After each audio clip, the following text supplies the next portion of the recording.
Hello, everybody, and welcome to the latest edition of our vodcast. I am really excited today. I'm sitting with two good friends, I'd like to say, and professional legends, Clare and Mel from Cuscal. I'm going to let you to introduce yourselves, but I'm really excited about today's conversation. We're going to talk about employer branding, EVP. We're going to talk about how you shape great cultures by connecting brand marketing and comms, and then how you translate that to talent acquisition. No pressure, but I reckon this is going to be fab. I'm feeling the pressure. Good. Well, I'm feeling it. Maybe you could kick us off. Tell us about yourselves and what you do. Sure. So my name is Clare Robinson. I work at Cuscal. I've been there for about a year and a half now. Feels like a lot longer and sometimes a lot shorter. I am head of internal communications, and I have a background in marketing, brand, and sales, and creative content creation. Fantastic, thanks. And Mel? Yes, Mel. I'm also at Cuscal, obviously. I'm talent acquisition manager there, and I've been there for 2.5 years, or just a little over, similar to you. Sometimes it feels like a lifetime. Sometimes it feels like it's gone past in a flash. Prior to Cuscal, I have done both agency recruitment and other internal roles. But Cuscal's been the first one where I've been leading the function. Which Amazing. has been awesome. And I suspect that a large number of the people who are listening to this might be thinking, who the heck are Cuscal? It's one of my favourite things about what we do, that you open the door of these places and you find these incredible businesses, incredible groups of people that nobody really knew or understood. So tell us about Cuscal. I think, I guess the interesting thing about Cuscal, and I think this is probably true of many organisations, is that we are the company behind the company. So we are deliberately, moderately invisible to everyone but our clients. Because we're an infrastructure piece, we don't have a B2C relationship with anyone. So we're payments infrastructure, which means that we connect tier 2 and below banks and financial institutions and fintechs to big schemes like MasterCard and Visa.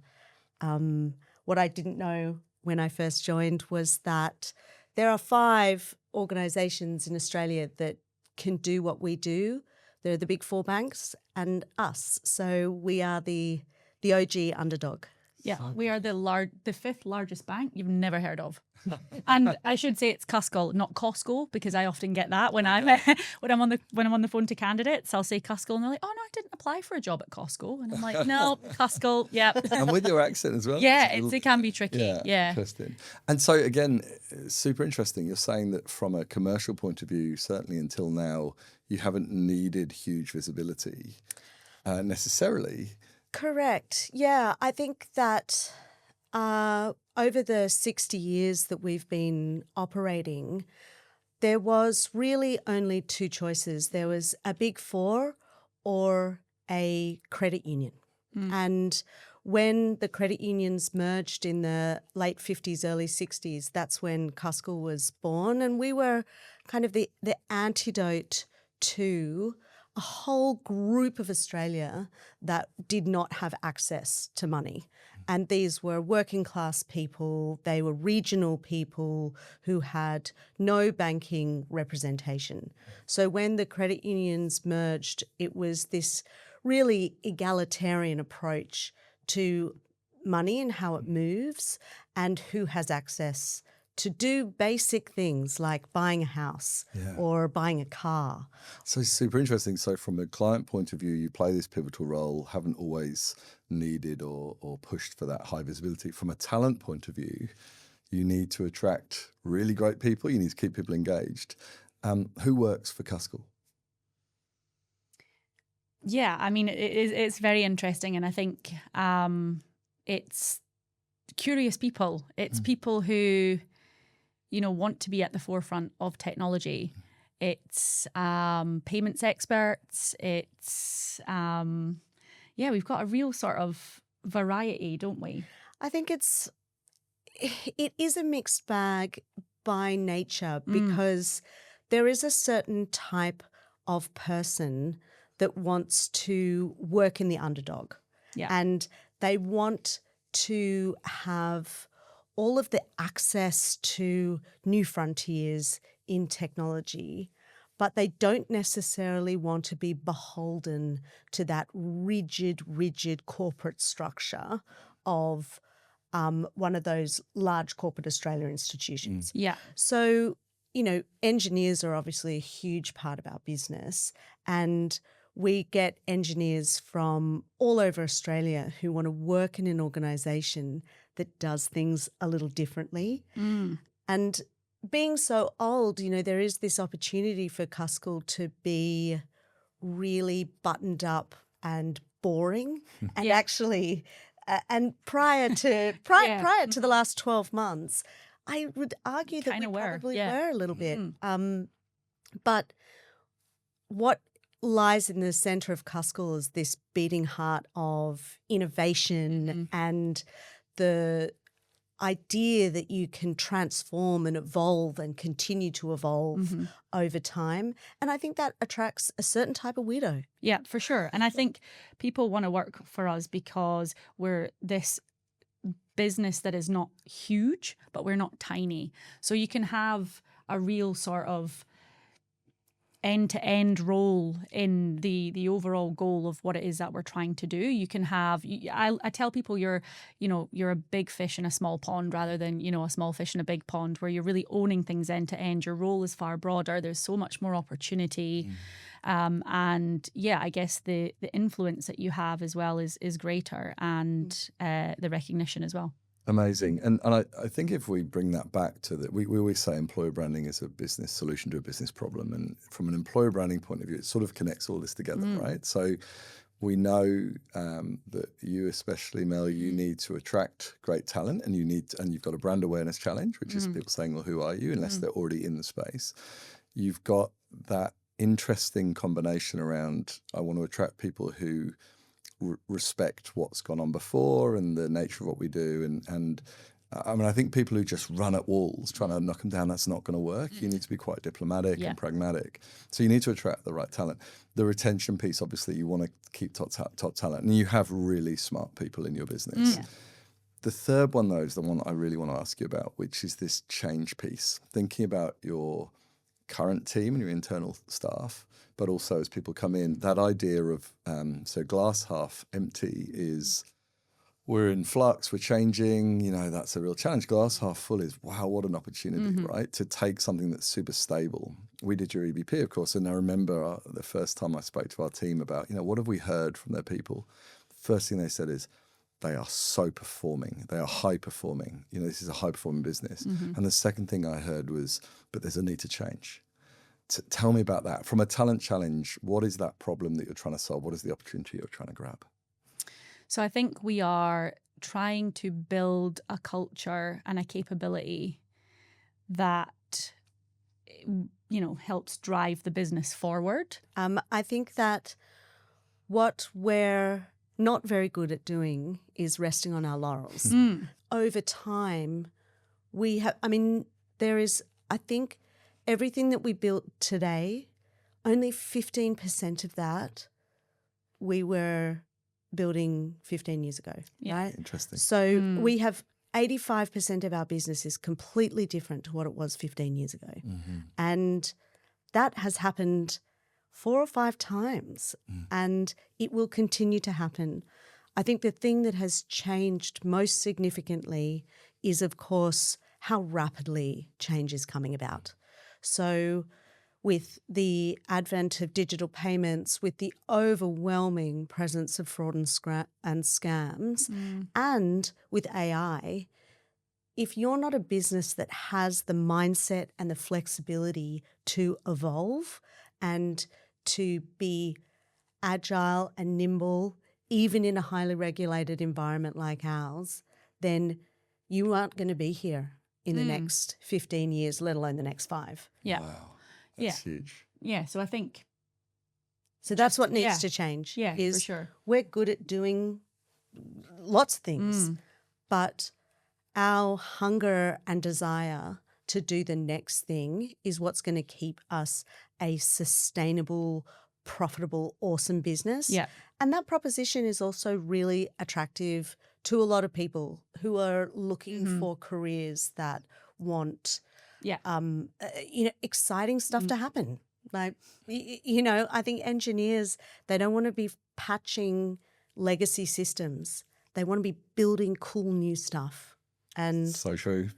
We see it everywhere we go. Yeah. And interestingly, there are some folks in every sector who want to sit still, and that's okay. That's not, we say it's not a bad thing, but it's just about fitting with the right employer. Exactly the right. Opportunity at the Yeah. right time. And to your point, we want those people that want to do that. We want the people that want to build that capability that drives the business forward. Yep. And wants to be part of this incredible story that we've got over the last 60 years and hopefully the next 60. And so in 2023, I think, Claire, we met at Employer Branding Live 2023, and soon after, you didn't mess around, soon after we were working together to produce, to uncover, to articulate an EVP and then to flow that through to strategy. Tell me about your EVP journey. What was it like to uncover and craft this core device that enabled you to tell your story? look, it was, I mean, I hate to overuse the word, but it was transformative. I think that one of the big challenges I had when joining Cuscal was that there was a lot of people who had quite a lot of ownership, stake, influence in our employee experience and by default our EVP. I think we'd had a few companies come in and try and kind of stumble at it. And so it was a hotly contested bag of snakes. Love it. No one wanted to touch it, but no one wanted to let it go either. So I am very good at wrangling snakes. So, and also, being a person of action, I basically just went and did it with Mel, obviously, who took the lead on so many parts of it. But for me, forward momentum is everything. And so being new to the business when we started, launching this with a brand new supplier who was untested in our organisation, having had a turf war over whether I truly own EVP or not. Obviously, everyone owns EVP. And that war wasn't with me. No. Just to clarify. With Mel. Not with Mel. We're comrades. So then it was high risk, right? Yeah. I really felt like it was quite personally and professionally high risk. Because if it didn't work out, it's extremely public. And, I had we had a lot of interaction with the executive group, and to have a high-profile failure in the first few months would be a little bit devastating. Luckily, it in no way ended out like that. But what I didn't expect, which came out of our EVP, is just how much we nailed it, right? It was so simple, so simple. And yet from that simple 3 words, forward with Cuscal, there has been this ripple effect. And I know, Mark, when you and I first started talking about it, one of the things you said is, what so often happens is you define your EVP and then it just sits there and it gathers dust. That's the danger. That's the risk. And nothing happens. And actually what happened with us was the complete opposite, was that because the idea and the pillars and it really felt like you got us, and that EVP reflected who we are as Cuscalites, as humans of Cuscal. And so because it rang so inextricably true, it was actually really easy to roll out. I think if it hadn't been so perfect, we'd be in this weird values EVP tango. But because it rang so true, we it almost, I mean, not organically, because that doesn't give credit to all the people who work really hard in bringing it to life, but it was such a seamless integration. And then all the things that it sparked once it was out in the universe. I mean, how many times in your career have you had an EVP spawn a new brand? Oh, yeah, I'll say that you have done it quicker and more holistically than I've ever seen, which is why we're doing this, right? I think it's incredible what you've done. The thing that I love, look, so this concept of Forward with Cuscal, and it was so much that you're right, the simplicity of it. I always say with EVP, we rarely win any awards for our stuff, right? Because often creative awards, it's about something that's unbelievably clever, ostensibly on the surface, a play on words that, I'd argue it's unbelievably smart. This sounds very arrogant. I don't mean it. I don't see this as our work. I see it as a collective piece of work. I see you, Mark. Thanks, mate. But Forward with Cuscal tells the story so well of exactly who you are and where you're going and where you're going to be for the next few years. The pillars, I mean, we'll put a link in for anybody watching this. We'll put a link in to the work you've done and the pillars, because the pillars become this separating device. We had this, and I tried to sneak my phone out of my pocket to check that these are right, but this idea of interesting work that's evolving, a winning team that is, it's always this idea that's growing. So the idea is you're using even within the pillars, and you're saying, why come work here? You're saying, if you just want interesting work, full stop, there are loads of places you can go. But if you want interesting work that we're reimagining, that we're changing, if you want a team that's already winning, that's already achieved a lot, but that wants to reinvent itself, and sometimes that finds that hard, this is part of the story, that's the uniqueness of your story. Then you went off and in about a week, turn this into your purpose statement. You turn this into your brand positioning, your ways of working.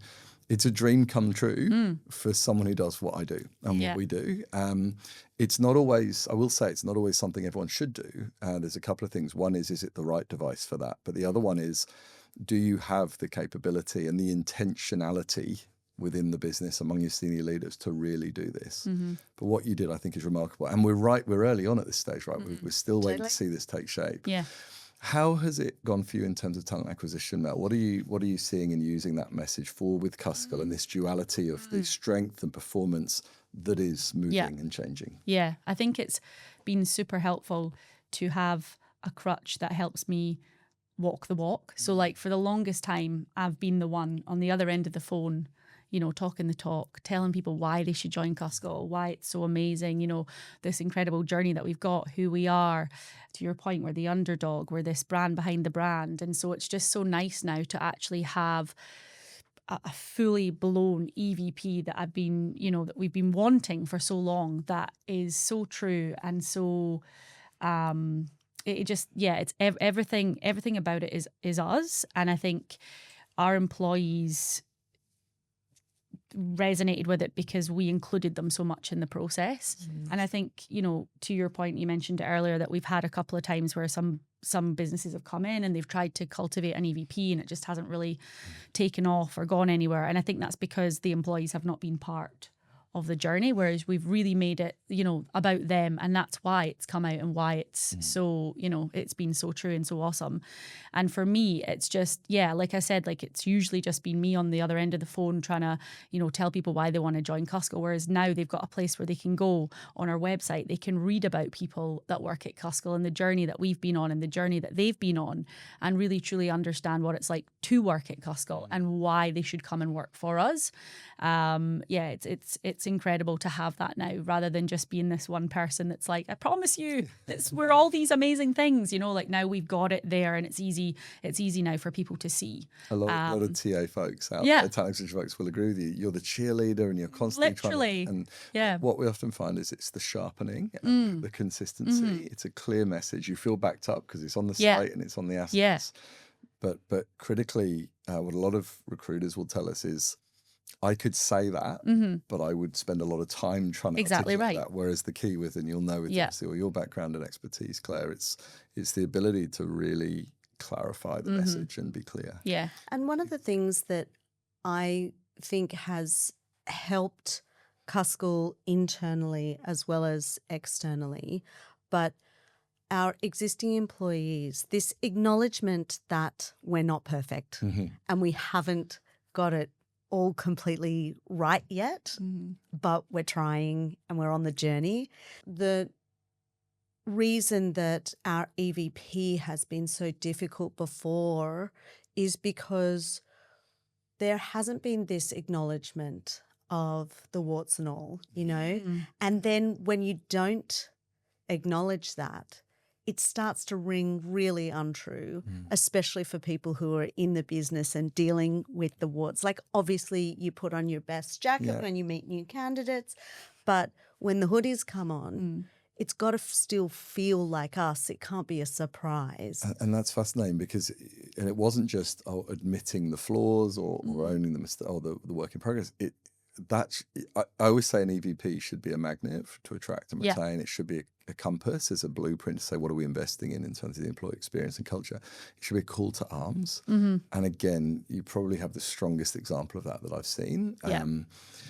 It's a tension internally around the past and what's got us here and what's going to get us there.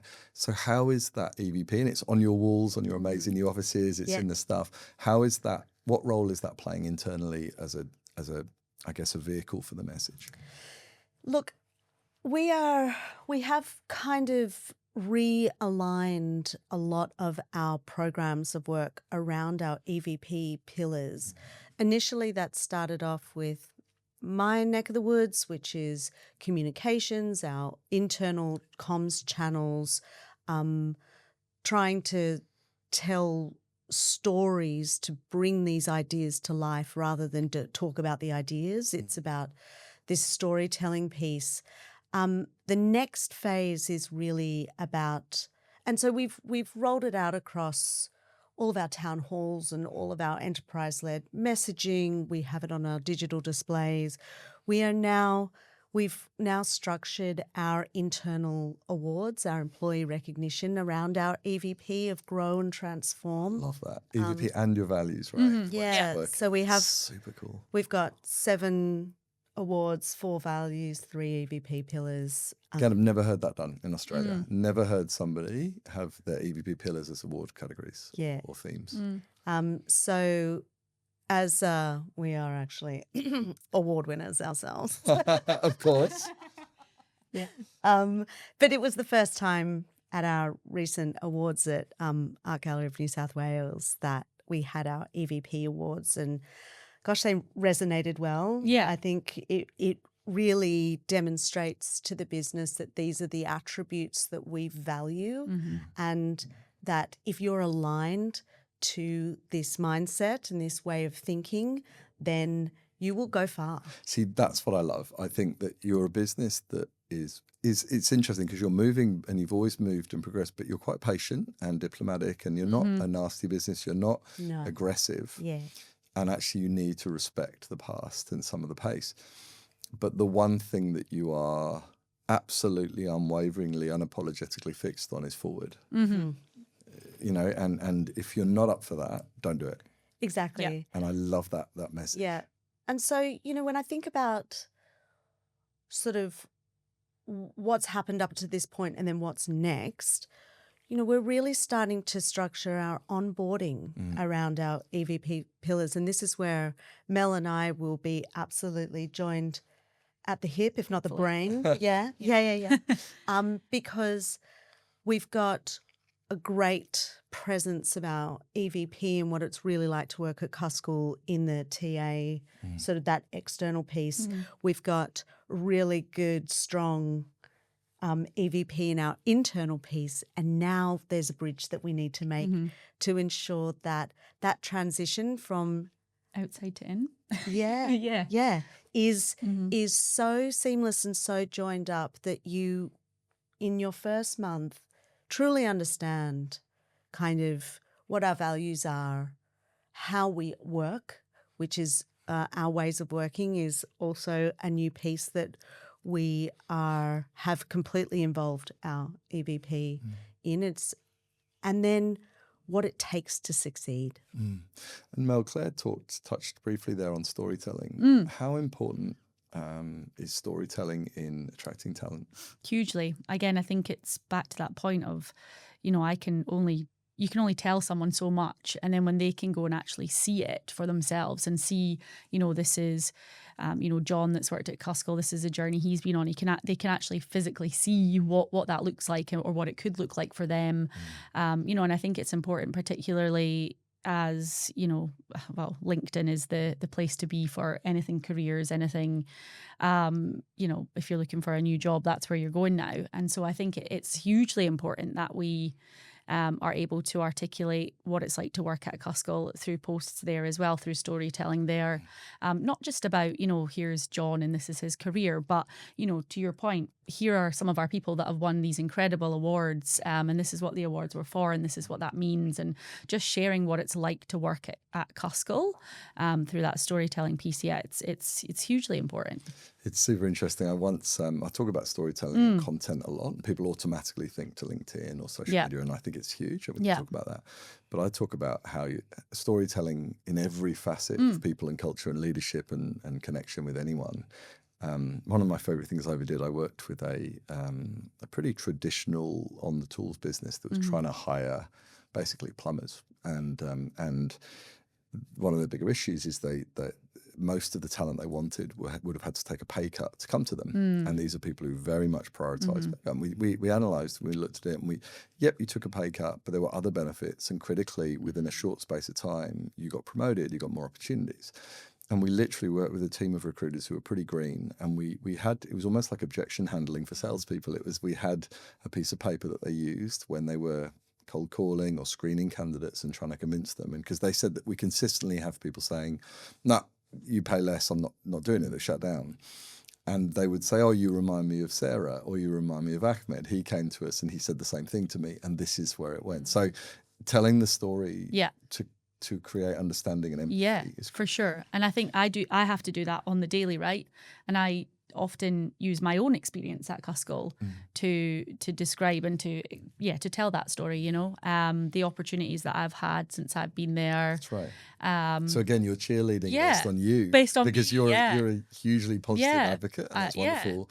But that only runs so far, right? So, but if you can say, oh, there's a couple of people in the team that you'd be joining who 100%, right? yeah. And then internally as well, I imagine. I mean, we see a lot that putting out content externally, for example, is a really great way to drive up internal pride and connection, because you are giving people the mic, you're showing them you are our brand, you are our impact, our purpose, our opportunity. How's that gone for you? Look, I think what I find fascinating is that there is often a reluctance with people to tell their story because they don't think that they're interesting enough. Even, you know, doing things like this, it's why you'd want to hear from me. I mean, I don't think that, but others will. But, you know, people often think I'm not interesting enough, I'm not important enough. How could I be persuasive or interesting?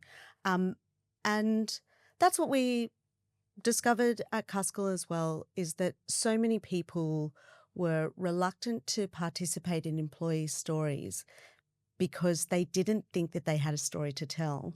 And then through the magical powers of Mel's persuasive techniques, we've got these 9 people, our sort of test subjects, to tell their stories, each of them from different parts of the business, all at different stages in their career.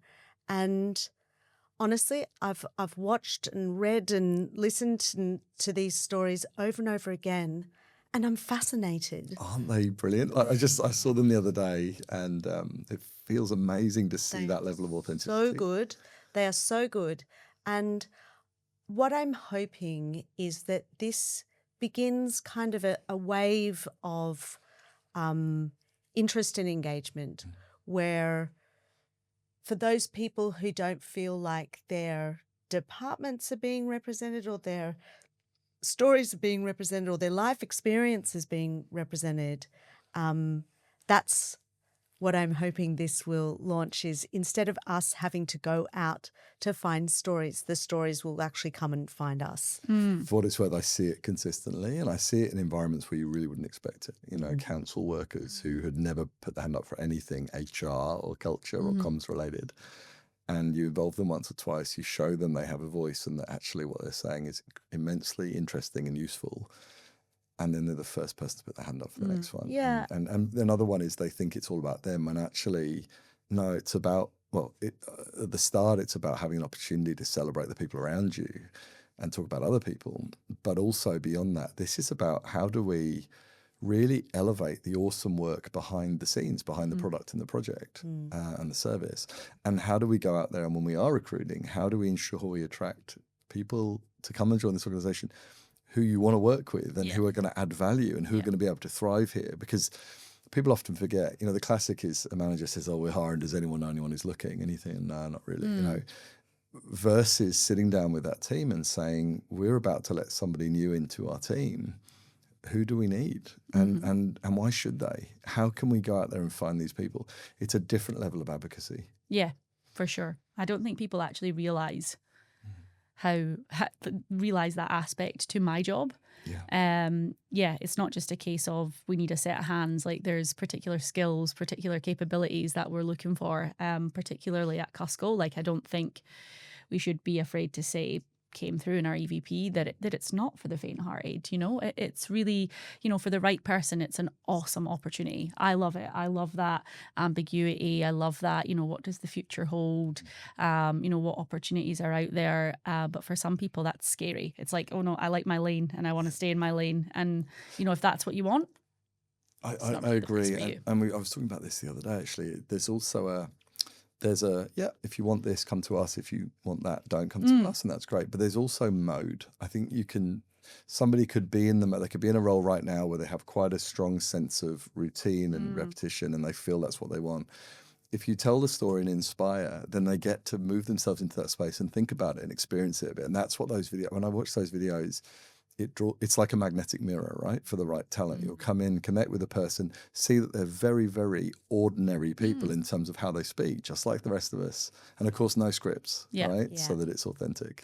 Yeah, and I think it's been important to capture people in business, not just our long tenure people that are, you know, have been with us for 5+ years, like those newbies as well that have maybe only been with us for 6 months. Like, I think it's so important because then people, and they relate. Yeah.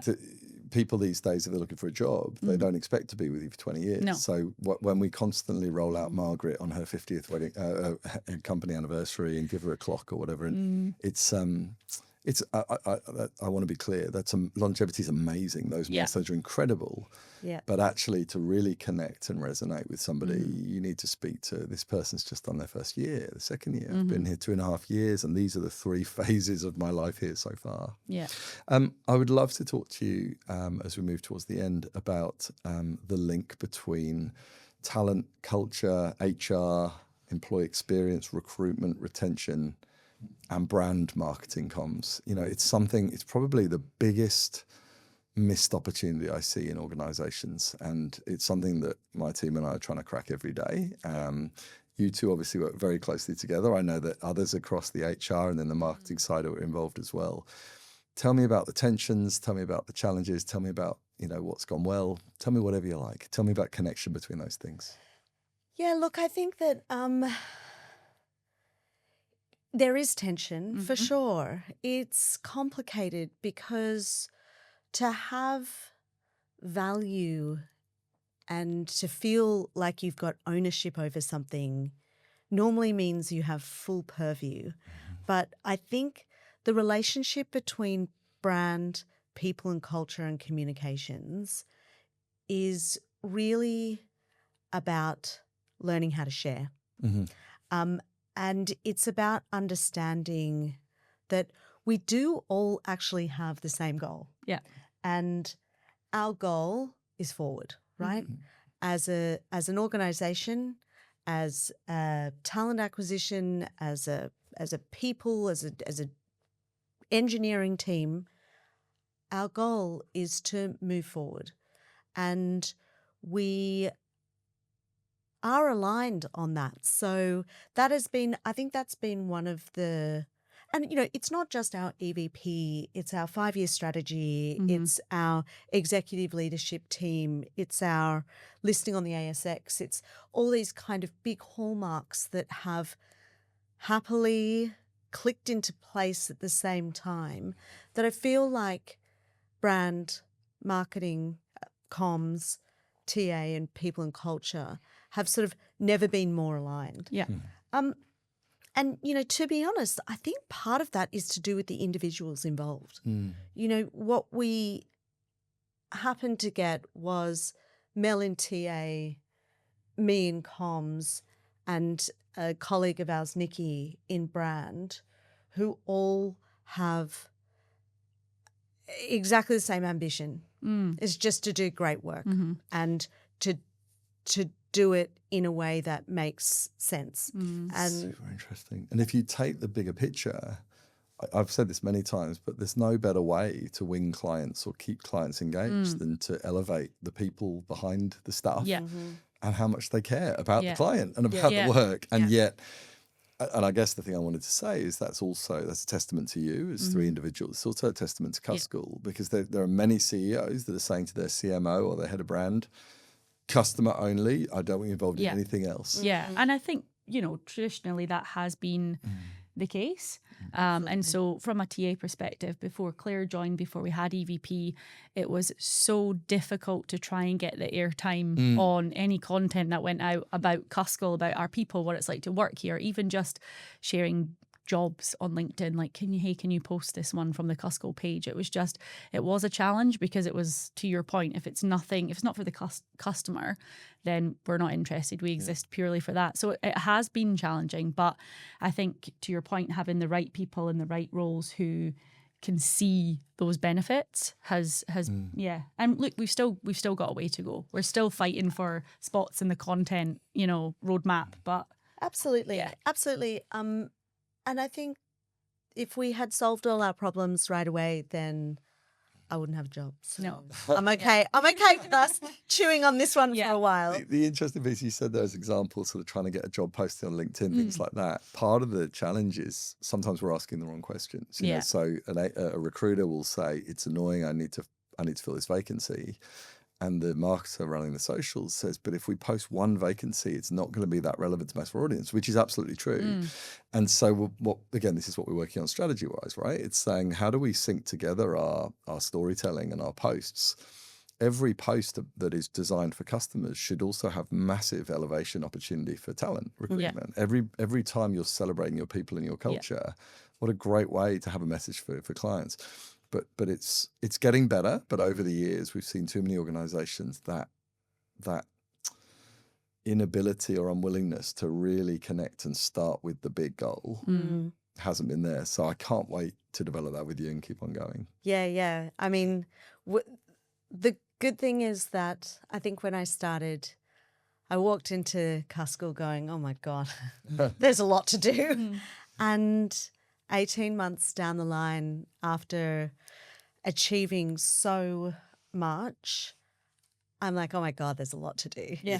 So I think this is what I love about it, is that the moment that for me personally, if I'm not moving forward, I'm asleep, right? And so I find that with the phenomenal work that we've got with our EVP, that next big steak to eat is our employee experience and how we now live up to the most aspirational parts of our EVP.